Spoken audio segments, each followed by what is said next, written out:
Thiago Alcantara, mon plus grand regret en tant que supporter du Barça. Pur produit de la Masia, joueur avec une intelligence hors du commun, une technique assez folle. Il est temps pour moi de lancer la propagande. Thiago, de retour à la maison.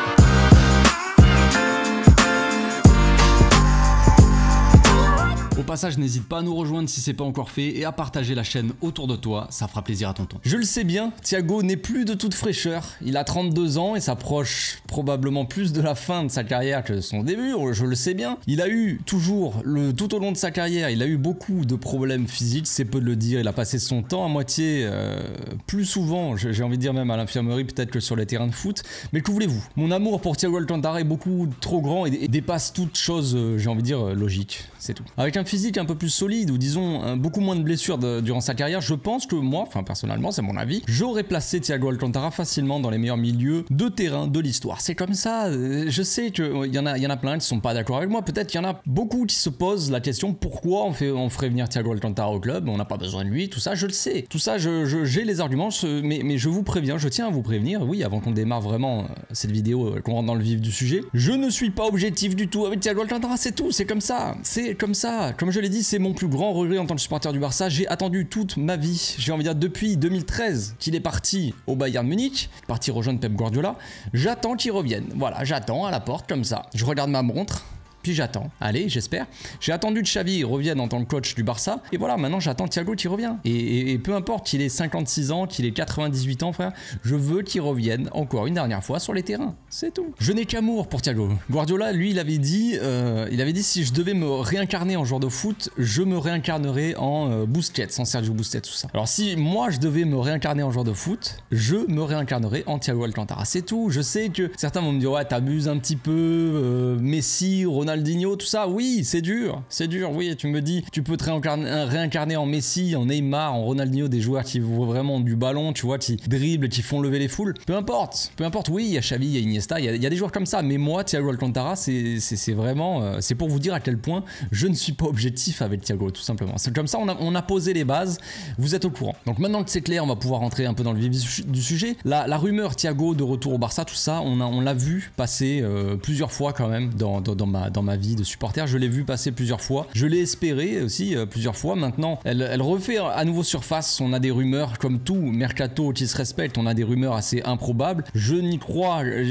pas vraiment quand même, un retour de Thiago ça me paraît quand même assez difficile, même si la rumeur principal par rapport à Thiago Alcantara, c'est qu'il ne fera pas sa dernière année à Liverpool et Liverpool est en train de revenir, on va dire bien, de se rajeunir, de se rafraîchir. Ils prennent des milieux, ils sont en train de renouveler un peu l'effectif et ils sont en train de faire, on va dire, un petit peu le ménage et ça m'étonnerait pas qu'ils ne comptent pas forcément énormément sur Thiago Alcantara. Et Thiago, ça ne m'étonnerait pas non plus que la rumeur qu'il ait envie de partir, on va dire, avant sa dernière année de contrat, soit vraie. Ça m'étonnerait pas que ça soit vrai tout ça. Maintenant, le retour au Barça, il est assez complexe. Il y a Xavi.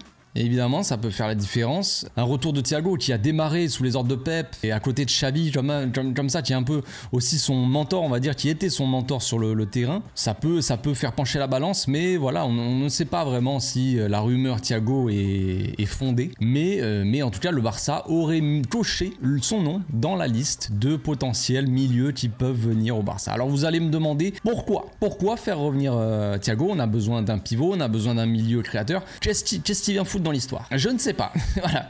Tout ce que je sais, c'est que j'ai envie qu'il revienne. Voilà, point barre, c'est tout. Ça s'arrête là. Mes arguments principaux sont là. Non, quand même. Je plaisante. Je vais un peu parler des arguments pourquoi ça serait bien qu'il revienne aussi, quand même, un minimum. Donc, pour ceux qui ne connaissent pas Thiago, il sort de la Masia, comme je l'ai dit. Hein, c'est un joyau de la Masia qui est sorti il y a quand même pas mal d'années, qui a commencé sous Pep. Pep l'avait déjà fait démarrer dans l'équipe B, il me semble, qui jouait à l'époque chez les juvéniles. Il avait 16 ans, quelque chose comme ça. Il jouait chez les juvéniles. Pep l'avait déjà fait monter quelques fois pour jouer un petit peu avec la B. Une fois que Pep a repris l'équipe première, année je crois vers 2010, il a commencé à faire appel un petit peu à faire monter de temps en temps Thiago, et puis après la dernière année de Pep au Barça, Thiago était intégré à l'équipe première, donc on n'a pas eu trop le temps de voir la relation Pep-Thiago Alcantara au Barça, mais on l'a vu plus tard au Bayern Munich. C'est là qu'on a vraiment vu la relation et l'utilisation de Thiago par Pep, tout simplement. Donc à l'époque, le club lui ne lui porte pas forcément d'intérêt, j'ai envie de dire. Il y a Rossi Rossell et Bartomeu au club, hein. Rossell président, Bartomeu son vice-président, si je me trompe pas, son bras droit. Sacrée bande d'assassins quand même,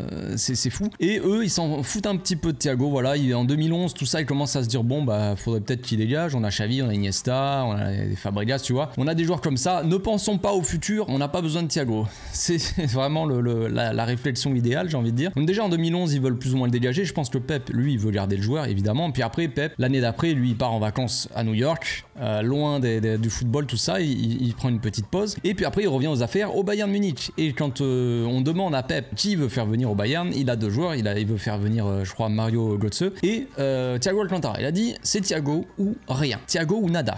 Tout simplement. Bon, il l'a dit en allemand, mais tu m'as compris. Thiago, lui, il est pas contre partir du Barça. Il a pas forcément de place dans l'effectif. On a des Xavi, des Iniesta, des Busquets, des Fabregas aussi qui venaient d'arriver. Compliqué pour lui de se faire une petite place. Donc il se dit pourquoi pas partir sur un nouveau projet, avoir un peu plus de temps de jeu, tout ça. Et puis évidemment, quand il y a Guardiola qui t'appelle et qui te veut, tu peux pas forcément, vu la relation des deux, tout ça, tu ne réfléchis pas trop. C'est ce qu'il a dit lui-même. Quand Pep t'appelle, quand le meilleur coach t'appelle, tu réfléchis pas trop longtemps. Donc le club, ils avaient fait une sorte de clause dans le contrat de Thiago. Ils avaient dit en gros si il atteint pas un certain nombre de matchs, sa clause elle passe de 90 à 18 millions, c'est génial. Donc il est parti quoi pour 25 millions peut-être au Bayern, quelque chose comme ça. Ils ont dû négocier vite fait. Bon voilà, c'est un prix assez dérisoire pour un joueur aussi talentueux, mais bon, que voulez-vous. Après il a quand même eu beaucoup de complications. Il est arrivé pour sa première saison au Bayern, s'est beaucoup blessé, il a passé la moitié de la saison blessé. Et puis les saisons qui sont venues par la suite, c'était un peu pareil, c'était un peu toujours pareil, hein. Thiago il a passé quand même pas mal de temps à l'infirmerie. Donc vous allez me dire pourquoi on aurait besoin de Thiago qui passe peut-être plus de temps à l'infirmerie que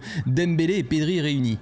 Les arguments vont devoir être convaincants, je le sais. Déjà pour commencer, bon Thiago il a grandi à la Masia, donc déjà il connaît très bien le jeu du Barça. Bon ça c'est un argument classique, mais déjà c'est la base, j'ai envie de dire. Ensuite, ce gars-là est un diamant brut. Quand il est sorti de la Masia, c'est un diamant brut que Pep il a taillé sur mesure pendant des années finalement.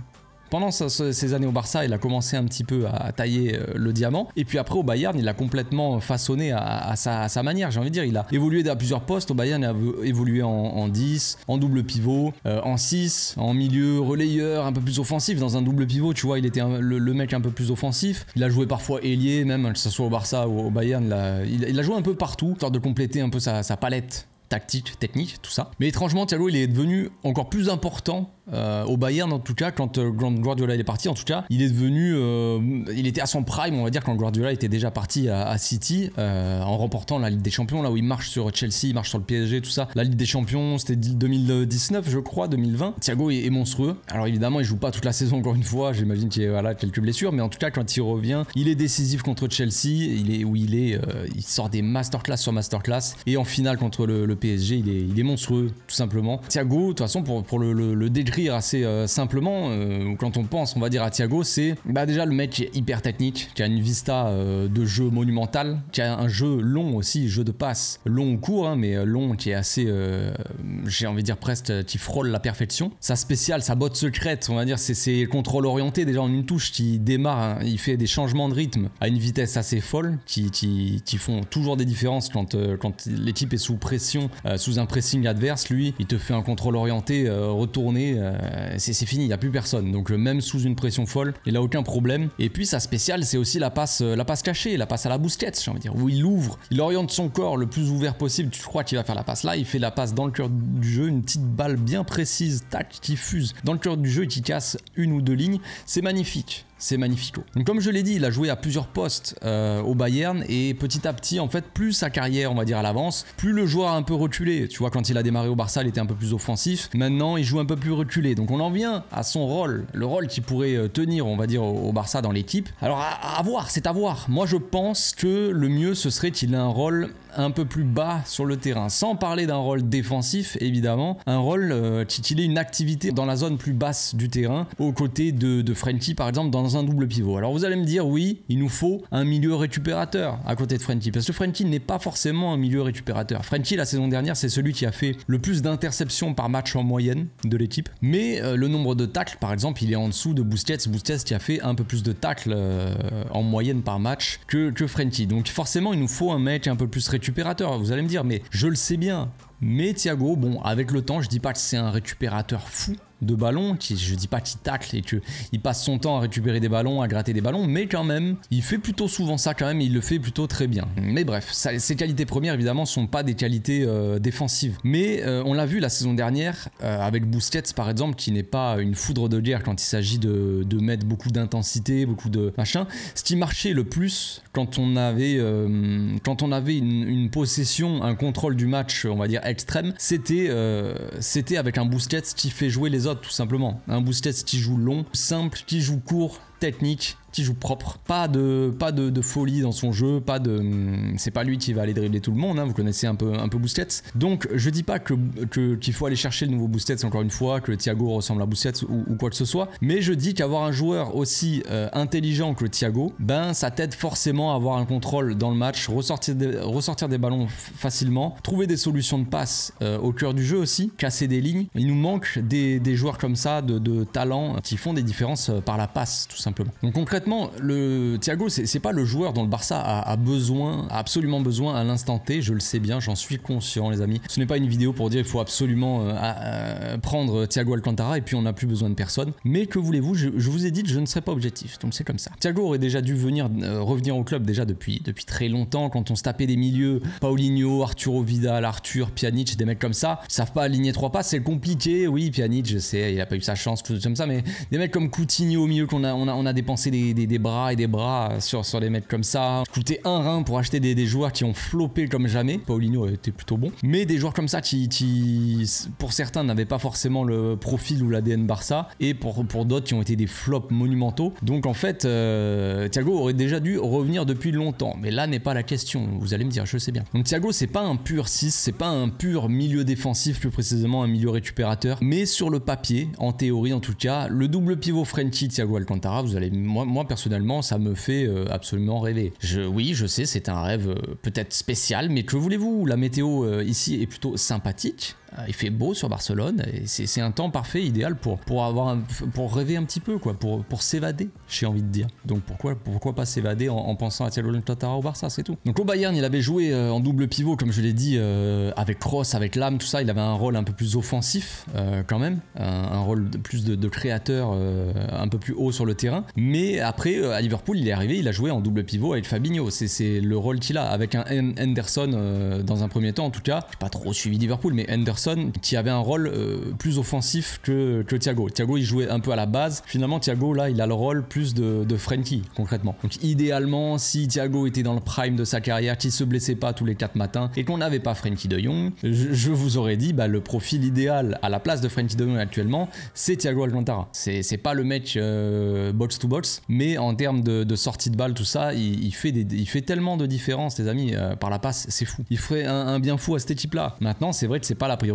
Comme je l'ai dit, il nous faut un pivot, un milieu récupérateur. Donc le retour de Thiago n'est peut-être pas ce dont le Barça a absolument besoin actuellement, mais si ça se fait, si Thiago revient au Barça, vous ne m'entendrez jamais me plaindre. En tout cas, je ne m'en plaindrai pas, il n'y a pas de problème. Je n'irai pas jusqu'à dire que qu'un retour de Thiago serait peut-être le plus beau, je vivrais peut-être le plus beau jour de ma vie. Je n'irai pas jusqu'à là non plus. Mais dans ma vie de supporter, peut-être que ce serait un de mes plus beaux moments en tant que supporter du Barça. Ça c'est probable. Le voir distribuer des longs ballons millimétrés sur les Lewandowski pour qu'il claque des buts, le voir combiner avec Pedri, le voir lancer dans la profondeur Lamine Yamal pour qu'il aille marquer son premier but avec l'équipe première. Bon, mais bon, c'est l'été, comme je l'ai dit, il fait beau à Barcelone. Si c'est pas le moment ou jamais de rêver un petit peu, les amis, je suis un peu comme dans un rêve ici, donc s'il vous plaît, laissez-moi encore un petit peu rêver. Voilà, c'est tout pour aujourd'hui. On se retrouve bientôt, les amis, pour une nouvelle vidéo. D'ici là, portez-vous bien, passez une très bonne journée. Ciao.